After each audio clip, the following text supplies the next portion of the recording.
Hayyee assalamu alaikum warahmatullahi wabarakatuh. Kabajamoo ilmaan Oromoo jira jirtu nagaa keessanii baga jiraattan jecha warreen afaan koo beektanus nagaan koo bakka jirtanuttis nagaa qabu. Egaa har'a barnoota addaati kanan qabadhee isinii dhufe. Innis maali waan namni hedduun fayyadamaa jiru yeroo ammaadha waa'ee dhukkuba corona virus addunyaa weeraree jiru irratti haga danda'ameen ofirraa ittisuu fi vaayirasiin kun bakkoota namni tokko harkaan tuqirraa guyyaa ja'a akka turuudha doktoroonni keenya kan nuuf himaa jiranu.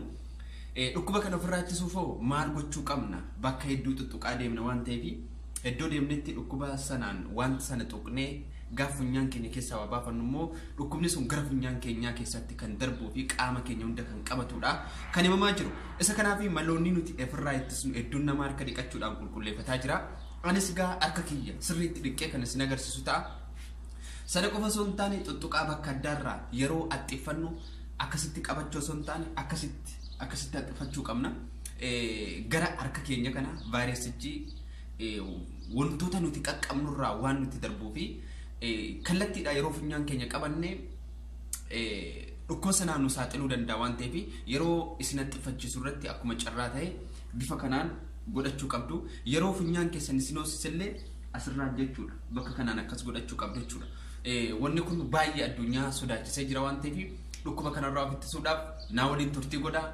YouTube keenya Jireentuu subscribe gochuun akka turtiin waliin gootanu karaa YouTube keenya Jireentuu bidhaanii yeroo hunda barnoota keenya kan isin barsiisnu ta'a. YouTube keenya Jaafar Kamaal ture amma gara Jireentuu bitti jijjiirree YouTube ilmaan Oromoo goona waan beeknuu fi waan qabatamaa babbareedaa waan ta'e gara YouTube keenyaatti caannee isinis achirraa akka hordoftanii nu waliin hordoftan irraa barnoota argattan nus guddistan jenneeti gara kanaan barnoota jalqabnee jirra. Subscribe nu godhaan jedha.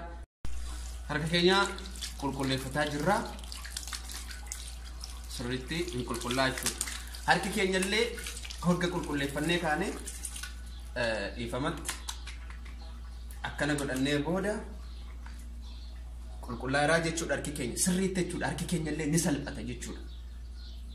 Numaafuu tajaajila guddaadha. Qulqullina harka keenya hogga nyaannullee kunoo sirriitti jechuudha. Harki keenya illee ni bareeda ni salphatallee kunoo qulqullina akkasii kana yeroo hunda yoo kan eeggannu ta'e sirriitti dhukkuba kana ofirraa ittisuu dandeenya. Yoo barbaanne yeroo qabaanne illee lama jechuudha.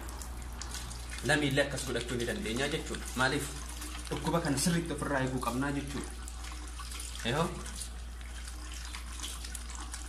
sirriitti jechuudha.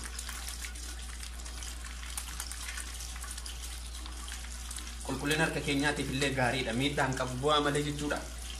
Egaa YouTube keenya subscribe gochuudhaan asirraa barnoota adda addaa kan isin barsiisnu ta'a. Isinis YouTube keenya kana subscribe nu godhaa. Sana booda sirriitti wantoota isin gammachiisu sirraan isiniif finnaa jechuudha. Harka keenya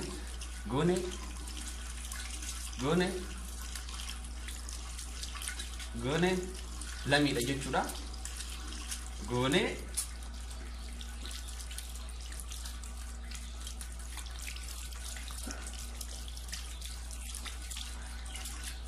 akkas goonee jechuudha. Sirriitti qulqullaa'ee jira jechuudha.